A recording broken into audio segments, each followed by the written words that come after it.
تخيلوا معي إن بنت تتساعد هي وأبوها عشان يخلصوا على أمها. موضوع غريب جدا. طيب ليش الأب وافق؟ ليش الأب وافق يساعد بنته إنها تقتل أمها؟ وإيش اللي عملته الأم عشان الأب والبنت يتساعدوا ويخلصوا عليها؟ كل هذه التفاصيل وأكثر أتسمعوا في قصة اليوم.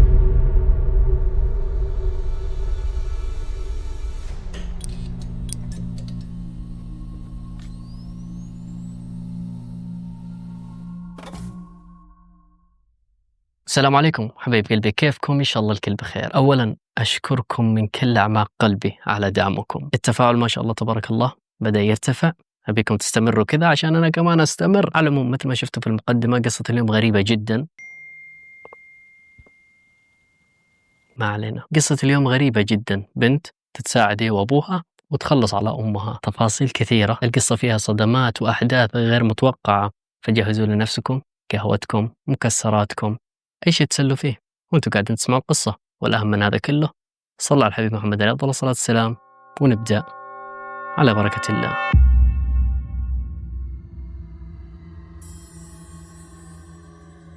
قصة اليوم تبدأ عند واحد اسمه محمود. محمود هذا عايش في أحد القرى في جمهورية مصر العربية. اتولد ومعه أخوان كثير، ما أدري بالتحديد كم كان منهم، بس كان عنده أخوة كثير. فأبوه كان فقير، وضعهم المادي كان صعب جدا. فمحمود هذا بعد ما بدأ يكبر شويتين حس إنه لازم يسوي لنفسه شيء، مش راضي بالحياة في القرية هذه ووضعهم المادي منخفض جدا. فكان عنده طموح، ما كان راضي بالعيشة اللي هو عايشها. فقرر إنه يسافر للقاهرة. قال لأبوي: أبوي أنا بسافر للقاهرة وأشوف لي هناك شغل، وإن شاء الله ربي هيفتح علي وأنت ادعي لي. في البداية أبوه ما كان موافق، بس بعد كذا وافق وقال له يلا اتوكل على الله. وبالفعل محمود لوحده سافر للقاهرة، ما يعرف أي أحد، مسافر كذا على بركة الله، يبي يبدأ حياة جديدة. فالحمد لله والشكر لله طاح على رجل كبير في السن عنده ورشة أحذية، وهو قاعد يدور في القاهرة من هنا لا هنا يدور له على شغل. طاح على هذا الرجل الشايب هذا ما عنده أولاد وزوجته متوفية، وحيد، عنده هذه الورشة الصغيرة يصبط فيها الأحذية. فأجاه محمود وطلب أنه يشتغل معه. والشايب هذا فرح، شاف أن محمود ما شاء الله عليه بنيته كويسة وباين عليه ابن حلال، فقال له تعال واشتغل معي. وبدأ يشتغل مع هذا صاحب الورشة. استمرت الأيام والأشهر والسنوات. الشايب هذا حب محمود حب غير طبيعي، حس كده فجأة إن الله جايب له محمود هذا هدية يعوضه بدل الأطفال. الله ما رزقه أولاد، بس رزقه بمحمود هذا. ومحمود كمان كان يعامله مثل أبوه، كان ماسك له كل الورشة وشال عنه حمل كثير. الراجل ارتاح بعد ما جاء محمود، فطبيعي إنه يحبه، فكان يحبه مثل ابنه، ما كان يعتبره عامل. خلاص أنت ابني كان يقول له. وعلم محمود كل أسرار الحرفة بكل ضمير، كان يعلمه لحد ما محمود صار خلاص مبدع وماسك الورشة كلها والشايب كذا حاط رجل على رجل مرتاح. لين في يوم من الأيام اتوفى الراجل كذا، خلاص الله يرحمه. الراجل اتوفى، وقبل ما يتوفى تخيلوا سجل ورشة باسم محمود، لأن ما عنده أحد يورثه، خلاص زوجته ماتت، ما عنده أطفال، فأعطى الورشة لمحمود قبل وفاته. فمحمود صراحة اتأثر كثير بعد وفاة الرجل هذا، قعد فترة طويلة حزين ومقهور. على العموم استمرت الأيام، الحياة حلوة. محمود صار عنده ورشة، خلاص حقه، صار يطلع فلوس وبدأ يشتغل وما شاء الله عليه. ففي الورشة، الحي اللي كان فيها الورشة هذه، في واحدة بنت اسمها نرمين ساكنة في نفس الحي قريب من الورشة. نرمين هذه عمرها 21 سنة، كانت تيجي بكثرة عند الورشة، تعدي تشوف محمود يشوفها، من نظرة لنظرة يتبادلوا، خلاص صار في بينهم كلام شويتين، الكلام تغير لحب. وانتوا عارفين أول ما بنت وولد يشوفوا بعض كذا النظرات هذه اللي خلاص هيحبوا بعض، معروف. فمحمود حب نرمين، ونرمين كانت تجي عند الورشة بكثرة، وخلاص حبوا بعض، علاقتهم صارت كبيرة لحد ما ربك الحمد لله تمم العلاقة هذه بزواج وبالحلال. اتزوج نرمين، ونرمين ما شاء الله عليها كانت باور كبير لمحمود، لدرجة انه بعد ما تزوجوا محمود تغيرت حياته لدرجة ما تدخل العقل، صارت تساعده تعطيه باور، وصار غني، الله فتح عليه، صار عنده محلات، عنده سيارات، الدنيا صارت تمام. ونرمين جابت له طبعا ولد وبنت، وبدوا يربوهم، المال موجود، العيال موجودين، والمرأة موجودة، الأمور طيبة مع محمود. فكانوا بصراحة هو ونرمين يعشقوا بعض. وطبعا أي علاقة يعني أي زوج وزوجة يحبوا بعض بقوة هتلاقي الطرفين ينجحوا. الرجل بينجح بتلاقيه ينجح في كل زوايا حياته، لأن عنده امرأة كل ما يتعب تعطيه باور، كل ما يحس بضيق تشيل معاه. فالحمد لله محمود تغيرت حياته مثل ما قلت لكم، العيال بدأوا يكبروا، الولد والبنت. الولد صار في كلية هندسة متعلمين، قلت لكم محمود تغير خلاص، صار عنده فلوس جامعات ويربي عياله على أحلى مدارس. فالولد خش كلية هندسة متفوق ما شاء الله عليه، والبنت صارت مخطوبة لواحد دكتور. الدكتور هذا اسمه أحمد. أحمد هذا شاب ما شاء الله عليه، دكتور متعلم محترم ابن حلال. فأجا وخطبها وصارت مخطوبة. طبعا لحد الحين كل شيء تمام، الولد مثل ما قلت لكم في كليته متفوق، والبنت مخطوبة لدكتور كبير. لين في يوم من الأيام فجأة كذا، طبعا بنتهم اسمها آية قررت أنها تفسخ الخطوبة من الدكتور هذا. طيب ليش؟ ما حد عارف، بدون سبب كذا في ليلة وضحاها، مع أنها تعشقه كانت متلهفة للزواج. فجأة كذا جت البيت، ما أبي هذا. إيش فيك يا بنتي؟ إيش اللي صاير؟ طيب احكي لي ليش؟ لا بس ما راح أقول لأحد. الدكتور أحمد هذا ما عاد بيه، حاول معاها أبوها، إيش فيه؟ قولي لي أنا أبوكي بوقف معاك، يزعلك في شيء؟ لا ما في شيء. ما عاد بيه أبوي. قال لا ولا يهمك، أنت بنت أنت عيوني، اللي في نفسك هيصير، خلاص يلا الله معاك. وبالفعل فسخوا الخطوبة. حاولوا يعرفوا السبب، البنت مو راضية تتكلم. فخلاص الحين صارت البنت في بيتها، الخطوبة تفركشت، والدكتور أحمد هذا رجع في سبيل حاله كذا. فجأة قال له ما عاد في بنت، توكل على الله. شوفوا الشعور. فخلاص هو كمان قنع وسكت وراح. طبعا محمود وزوجته نرمين قعدوا مع بعض كذا على انفراد بعيد عن البنت.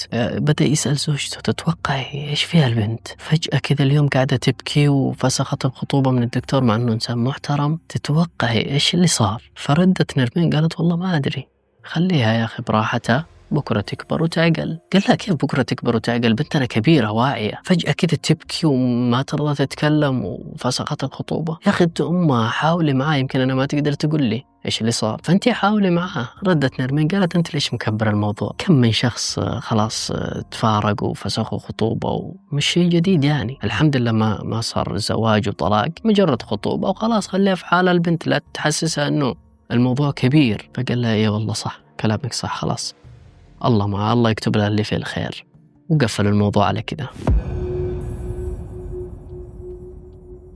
اليوم الثاني فجأة محمود يشوف بنته قاعدة تجهز أغراضها وشنطتها وثيابها. فين رايحة يا بنتي؟ إيش في؟ قالت لا يا أبوي بروح عند جدي، بنام لي يومين هناك عنده، اشتقت له كمان، فبروح أغير جو. فجأة كده تقومي، أمس فسخت الخطوبة واليوم تاخذي أغراضك ورايحة تنامي بيت جدك، فيكي شيء يا بنت؟ لا والله أبوي ما في أي شيء، خلاص بروح أنام لي يومين وأرتاح وأغير من نفسيتي، بالمرة أشوف جدي وأحكي له وكذا، والأمور تمام يا أبوي اطمن. قال لا تمام. أخذت أغراضها وشنطتها وثيابها وراحت لها بيت جدها، راحت تبيت هناك يومين. محمود هنا خلاص زادت الأسئلة في دماغه، إيش اللي صاير؟ فجأة الخطوبة فسخته واليوم الثاني راحت عند جدها. محمود قاعد مشغول كذا لساعات كثيرة يفكر بنته برضو، مش ملاقي أجوبة لأسئلته. فقال يلا إن شاء الله خير، فراح على شغله وأموره وورشته. عاد اليوم الأول، اليوم الثاني، والبنت لسه في بيت جدها. اليوم الثالث يوصلوا كذا طرد من البريد، ظرف كذا فيها أوراق وكذا ولا لمكان شغله للورشة. فأخذ الظرف هذا، جايف رسالة، فتحها وحصل فيها صورة وورقة. فقام طلع الصورة، إلا ويتفاجأ صورة زوجته نرمين قاعدة ترقص مع الدكتور أحمد في ملهى ليلي.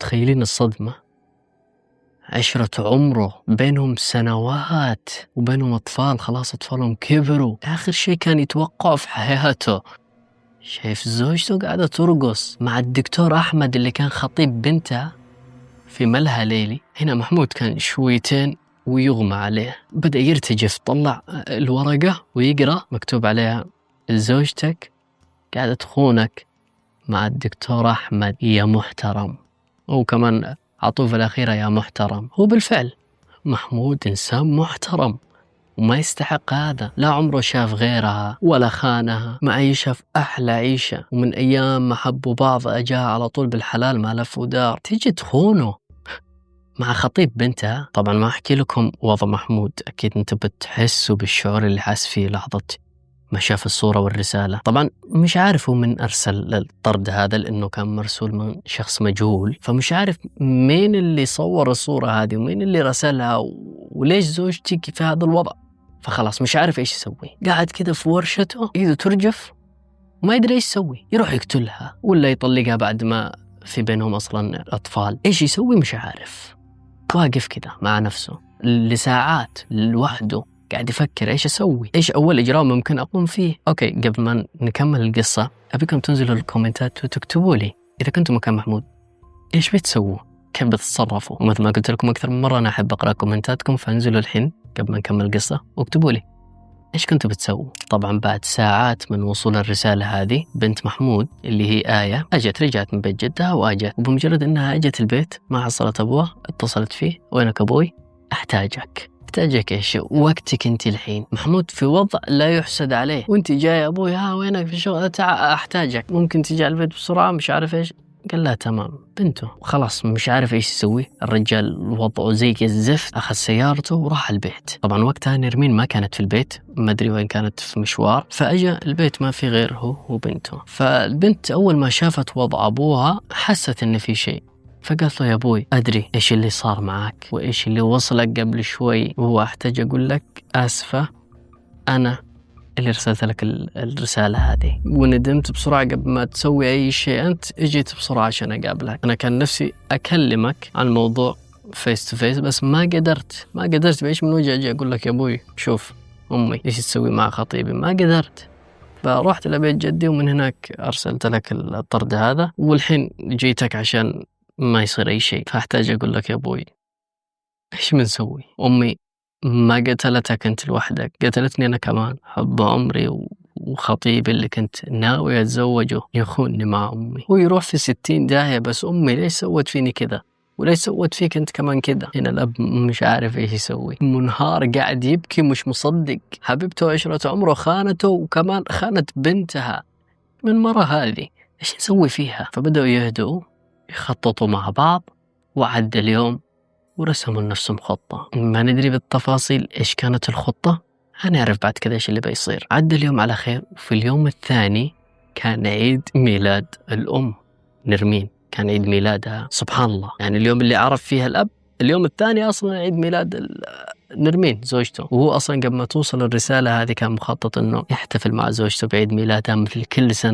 سنة كان يحتفل معها، يجيب لها هدايا، يجيب لها ذهب وحركات، فيجي ينصدم قبل يوم ميلادها بالموضوع هذا. على العموم جاء اليوم الثاني عيد ميلادها، طبيعي جايبين الكيكة وفي البيت أجا ابنهم كمان ويحتفلوا طبيعي ولا كأنه صار شيء. طيب إيش اللي مخططين له البنت مع أبوها؟ الله أعلم. قاعدين يحتفلوا طبيعي وابنهم كمان موجود، هابي بيرثدي مش عارف إيش الأمور تمام. قامت نرمين قالت أبى أروح الحمام وأنتو في كرامة. راحت الحمام، وبمجرد أنها راحت الحمام بنتها آية حصلت خاتم الزواج حق نرمين محطوط في المطبخ، تلاقيها كانت تغسل أو تسوي شيء في المطبخ فحطت الخاتم ونسيته ودخلت الحمام. تشوفه طبعا في الخاتم في جوا نقشة منحوتة مثل أي زوج وزوجة الذبلة حقهم تكون منحوتة باسمهم وشي زي كذا. فتيجي تلاحظ آية أن اللي منحوت جوا الخاتم أحمد ومش محمود، مع أن الخاتم هذا خاتم زواجهم وكان أصلا مكتوب فيه محمود. بس شوفوا النذالة، راحت وشالت اسم محمود وكتبت أحمد. هذه الحرمة تعدت الوساخة والقذارة، حتى الخاتم ما سابت اسمه فيه. تلاقي الظاهر الدكتور أحمد هو اللي قال لها شيل الاسم حطي اسمي، وهي يلا شالت اسم زوجها وحطت أحمد. سبحان الله، يعني الجماعة لسه مصدومين في صورتك انت قاعدة ترقصي معه، ما أخذوا نفس من الصدمة الأولى تصدميهم كمان بالخاتم. على العموم آية أخذت الخاتم على طول راحت نادت أبوها. شوف النذلة وهي تبكي، آية طبعا قاعدة تبكي مش مصدقة يعني لهذه الدرجة. شوف يا أبوي، والدموع قاعدة تنزل. طبعا هم قاعدين يتكلموا في المطبخ، نادت أبوها للمطبخ، وأخوهم لسه عند التورتة في الصالون قاعد لوحده، والأم في الحمام. هم قاعدين يتكلموا في المطبخ ومنهارين، الأب قاعد يرجف والبنت قاعدة تبكي ووضعهم مش عارفين إيش يسووا. تيجي تطلع نرمين من الحمام، مجرد إنها طلعت من الحمام، طبعا أول ما تطلع من الحمام عشان تروح للصالون لازم تعدي من جنب المطبخ، فهي معدية شافتهم في المطبخ، إيش عندكم؟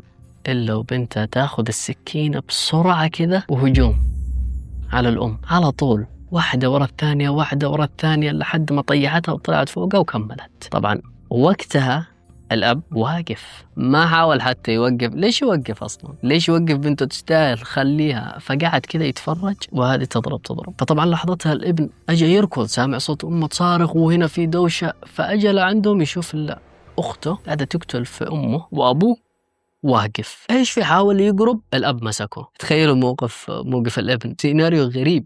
يعني عائلتك قاعدين يتقاتلوا، اختك تقتل امك وانت جيت تبي تمسك اختك، يجي ابوك يوقفك لا تتدخل يقول لك. فشيء غريب. هنا الابن مصدوم، ايش في ابوي؟ ويقول له انا بحكي لك، اقعد. طيب ايش في؟ لحد ما البنت خلصت وقامت من فوق الام انتقلت الى رحمة الله. فبدأوا يحكوا ويشرحوا للابن اللي صار، امك كذا وكذا وكذا. طبعا الابن منهار، حتى مهما شرحوا له مش قادر يمشيها. ليش تسووا كذا؟ بعد ما خلصوا كل شيء، الجثة في البيت، وفهموا الابن ايش اللي صار، والاب شرح لهم خطة كاملة كيف بيكون السيناريو وايش اللي بيعملوه.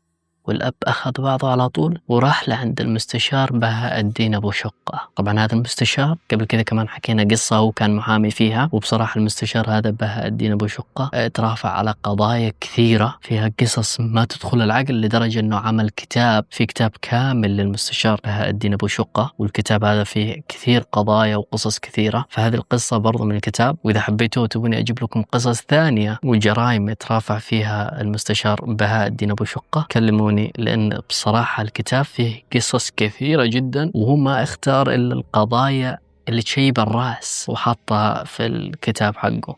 فإذا حبيتوا تبوني أجيب لكم قصص ثانية اكتبوا لي تحت في الكومنتات. على العموم راح لعند المستشار بهاء الدين أبو شقة، قال له اسمع، أنا قتلت زوجتي ورايح أسلم نفسي، بس قبل ما أسلم نفسي أجيت أتفق معك عشان تترافع معاي.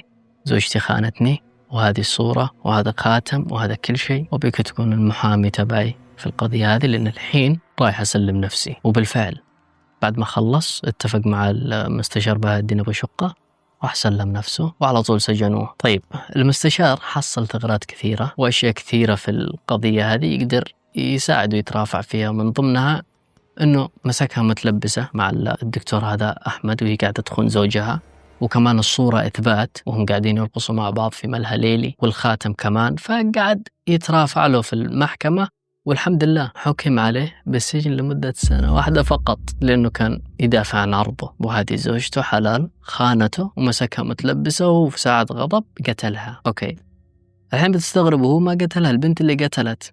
الأب شال عن بنته القضية. بصراحة محمود الرجل شهم، أب حنون. نرمين خسرت رجل، هي الخسرانة. الرجل كان صاينها، حاطها فوق راسه ويحبها ويعشقها. بنتها خلصت عليها، والأب شال القضية 1 وطلع من السجن، وكمل يعيش مع بنته وابنه بسلام بهدوء. ما عاد في نرمين، ما عاد في خاينة، ما عاد في دكتور أحمد. وعلى فكرة الدكتور أحمد هو بالأصح نصاب كبير، صح إنه درس طب بس ما تفوق، كان فاشل في الدراسة وفي الجامعة، فنصاب وسرسري أصله ووسخ، والحمد لله أنه ما تزوج آية. بس للأسف بعد فترة قصيرة محمود انتقل إلى رحمة الله، وفضلت آية وأخوها نرمين راحت، وبعدها فترة قصيرة محمود توفاه الله. وبكذا انتهت القصة. أتمنى تكون القصة عجبتكم، ومثل ما قلت لكم اكتبوا لي تحت في الكومنتات إذا تبوا قصص كمان من كتاب المستشار بهاء الدين أبو شقة، اكتبوا لي تحت في الكومنتات وابشروا. واللي ما داس لايك لحد الحين ايش اللي منتظره؟